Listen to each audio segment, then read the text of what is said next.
functions. Exponential functions are okay.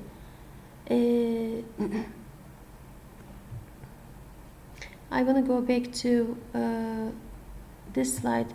Probably I said that these are inverses. These are not inverses. ln x, actually we create ln x by using 1 over x.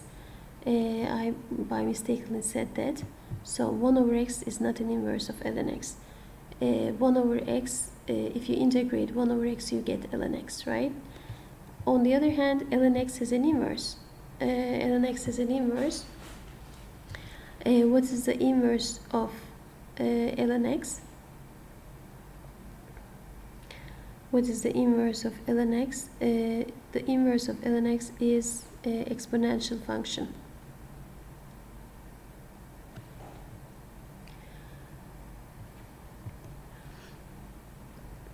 Okay, so we have the ln x, the graph of ln x in here. We draw a y is equal to x here, and then we take the mirror image of that, and we get y is equal to e to the x function, which is the inverse of natural log of x. We call it exponential x. For x is equal to 1, we defined we defined the e number. If you remember, go back to here. We defined natural log of e as 1. Okay, then e goes to 1, 1 goes to e, the inverse. 1 is going to go to e, right? So 1 is going to go to e, so at 1 this has to be e, so our candidate is y is equal to e to the x. Actually, the inverse of ln of x is exponential x, which you would see here. Okay, ex, e to the x. For every real number x, and we define the e to the x, which is the exponential of x. We define it. This is natural exponential. What are the typical values? E to the x is defined for all values, for all reals. For -1, if you see the graph, look, e to the x is defined for all x. Okay, no problem. Negative values, +0, positive values, for everything it's defined very well. Okay. Actually, this comes from ln x has the range -infinity to infinity, so the range of ln x becomes the domain of exponential function. Okay, because of that. E to the x for -1, it is 0.37. These are rounded values. E to the 0 is 1, e to the 1 is 2.72, e squared is 7.39, etc. The inverse equations for e to the x and ln x. E to the ln x is going to be x. This is true for all x greater than 0, and natural log of e to the x, because of the power rule, this is going to be equal to x, and this is true for all x. But here we have to be careful, because x is defined for ln, x has to be greater than 0, because natural log is defined for x greater than 0. Here e to the x is always positive, so ln e to the x is well defined. Okay, and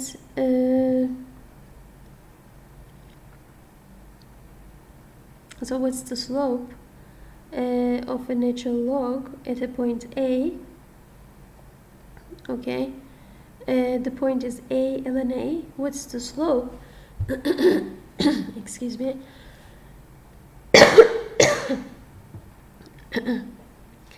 So slope of a curve is going to be 1 over A. The slope of ln x at a point A is 1 over A. Okay. Excuse me. This comes from, actually, if u is any differentiable function, what's the derivative of e to the u is, we have a chain rule here, the derivative of e to the u is e to the u times the derivative of the power, du dx, okay? The general antiderivative of the exponential function is exponential integral e to the u du is equal to e to the u plus c. What are the properties, laws we have for exponential functions? We take x1, x2, x3, any arbitrary number. Okay, e to the x1, e to the x2 is equal to, you can combine the powers by adding them up. E to the negative e negative x is the reciprocal of e to the x. E to the x1 over e to the x2, you just take the difference of the powers and put it as a power of e. And e to the x1r is equal to e to the rx1. You can multiply the powers. Here r is rational, but it's gonna work for any r. So for any numbers, actually a greater than 0, a to the x can be written as e to the x natural log of a. We are assuming that the exponential function with base a.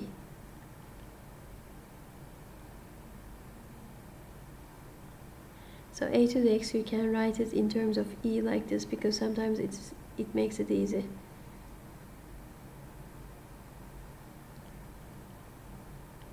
Okay, good to know, because useful. For an x greater than 0 and any real number n, x to the n, similarly like the previous one, it's similar. You can write it as e to the power n ln x, because you can take this n inside x, natural log, and e and ln just cancel each other, you get x to the n. Okay, how about the general power rule for derivatives? For x greater than 0, what's the power rule? In this case, n is any real number. The derivative is going to be, put n into the front, x to the n minus 1. Now, before we would know just for rational functions, now we generalize it for any real number n. If x is less than or equal to 0, the formula is gonna hold, but we have to make sure, because when x is less than or equal to 0, okay,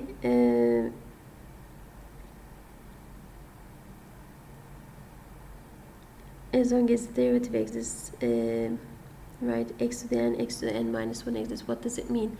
Because when you subtract 1, and if x is negative, if you subtract 1, then if a number turns out to be an odd number, so there could be some confusions here. As long as you know that for x less than or equal to 0, it's gonna make sense as long as it exists. So we have a notion, e can be written as a limit as well. This is as x goes to 0, 1 plus x to the power 1 over x. You can just be aware of it. Sometimes it's useful. Actually, this is the pictorial picture of it.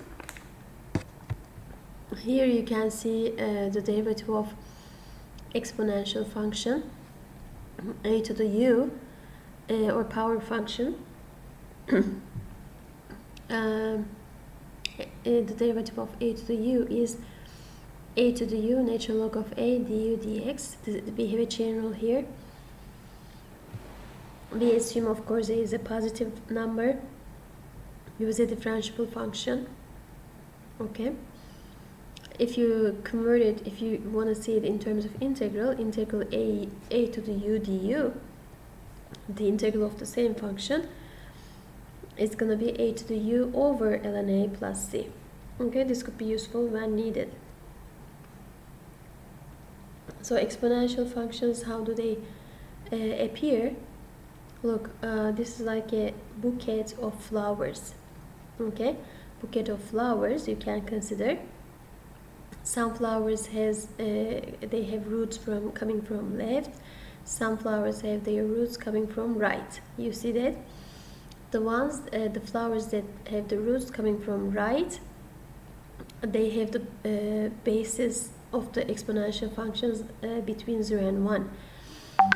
The roots of the functions that are coming from left, their base functions are bigger than 1. Like this is 2 is bigger than 1, 3 is bigger than 1, 10 is bigger than 1. You should remember this bouquet of flowers. Okay, but 1 to the x is 1. It's a constant function.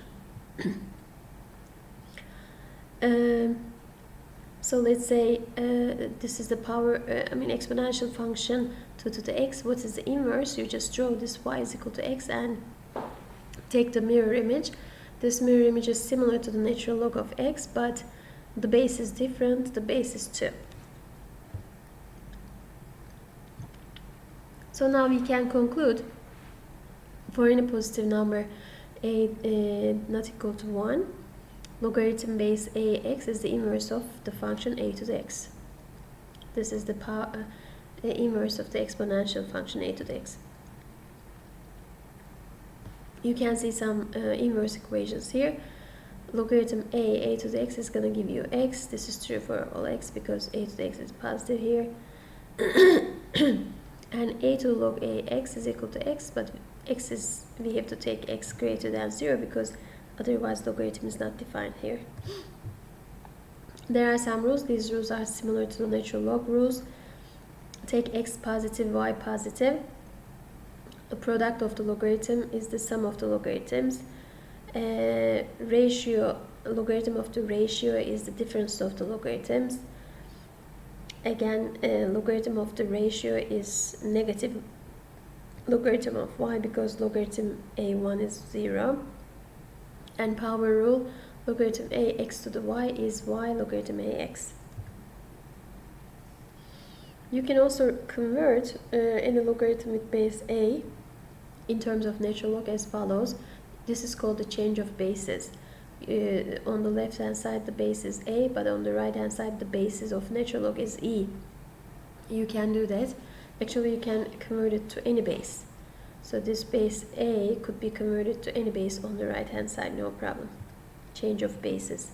The derivative of a logarithm is going to be, you can use the previous definition.